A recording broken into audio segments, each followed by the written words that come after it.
Using the Marquee tool. Besides the Move tool, the Marquee tool is something you'll constantly use and for different reasons. First of all, in CS6, you can use it to make measurements. Press M to select the rectangular marquee, and now click and drag. You'll see some measurements will appear that represent the width and height of your selection. This is great because A, symmetry is extremely important in web design, and B, you don't have to constantly switch to the ruler tool. So a real-world situation would be this. We have a background. Our content area is delimited, and you want to have a slider, but of course you need some spacing on each side. To make sure you have it set up well, just zoom in and use the Marquee tool. Check on the one side, then do the same for the other. That's one use. The second use is to align elements, and you have already seen this in action when setting menu separators. You have your layer selected, you're on the Marquee tool, and you make a selection. Then you press V to change the Move tool and use the alignment tools from up top. Of course, you can also use the elliptical Marquee tool to create a paper sheet effect like we saw previously.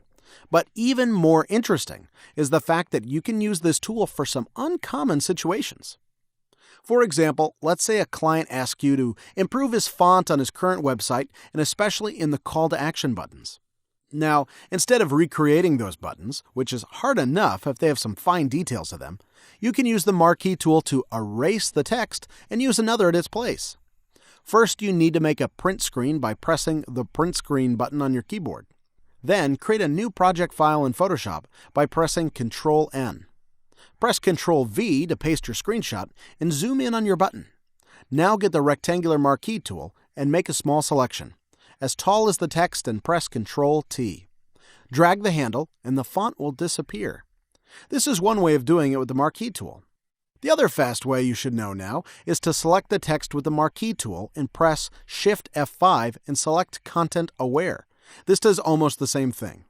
Going back to the Marquee tool in our print screen layer, you can also make a selection of that button, then press Ctrl-J to make a copy of it. Now if you move it, you'll see your button will be on a new layer. This is also good when you want to increase the size of an element that's not created by you. So for example, a table like this, if you want to make it wider, you can use the Marquee tool to select the edge,